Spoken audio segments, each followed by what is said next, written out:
লাস্টেরটা দিয়ে, সেটা হচ্ছে আইসিটি।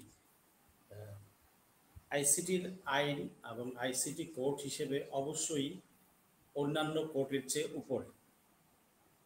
আচ্ছা, 2 নম্বর হচ্ছে সেনা আইনে এই গুমের বা এই অপহরণের মামলার কোনো নাই, ধারা নাই আমার জানা। যে অপরাধ সংগঠিত হয়েছে গত 16 বছর, এটা একজন সাধারণ মানুষও বোঝে যে এটা ডিপার্টমেন্টাল আইনে এটা হবে না, মানবতা বিরোধী অপরাধ। কেন হচ্ছে, কি জন্য হচ্ছে, গত 15 মাস যাবৎ বিভিন্ন ক্ষেত্রে এই বিচার, এই তদন্ত, গুম কমিশনের কার্যক্রমে বিভিন্ন সময় বাধা দিয়েছে, এটা সত্য। আমি আমির বলে যে আমি অস্বীকার করবো তা না, সত্য।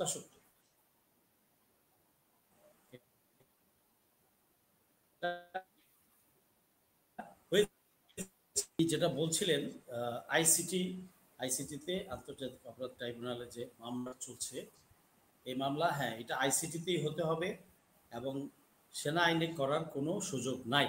এত ব্যাখ্যায় যাচ্ছি না, সুযোগ নাই।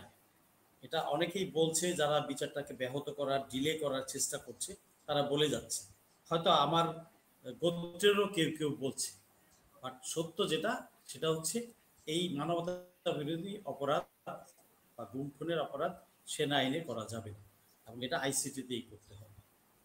বিচারে অযথা বাধা দিয়ে সেনা আইনে হবে না আইসিটিতে হবে, শর্টকাট বলি, এটা আইসিটিতেই হতে হবে। এটা নিয়ে কোনো মানে ডিলে করানোর বা খেলাধুলা করার কোনো সুযোগ নাই।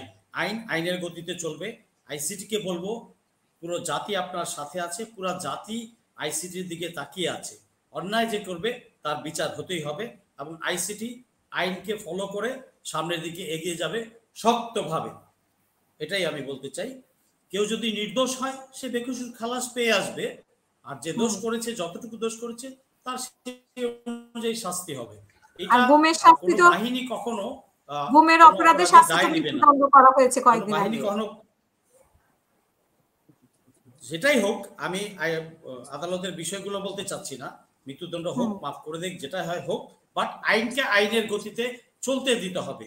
আইনের শাসন যদি আমরা প্রতিষ্ঠা করতে না পারি, তাহলে কালকে আমার মুনির ভাই যখন সরকারে বসবেন, তাকেও তো পাবলিক দৌড়ানি দিবে হাসিনা।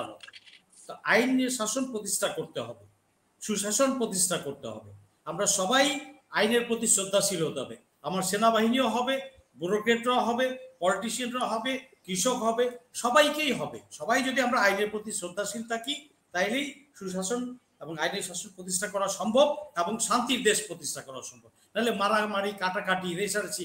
আজকে যদি মুনির ভাইয়ের ছেলে কাউকে মারে, যাকে মারছে তার ভাই আইসা পরশুদিন মুনির ভাইয়ের ছেলেকে মারবে। সরি মুনির ভাই, মাইন্ড করেন না, মানে একটা জাস্ট এক্সাম্পল দেওয়ার জন্য। এইভাবে দলাদলি, রেষারেষি তো আমরা চাই না রে ভাই। আমরা যখন এই কাজে ব্যস্ত থাকবো, তখন ভারত আমাদেরকে যা করার তাই করবে। অতএব আমরা সকলের সেন্সে ফেরত আসা উচিত।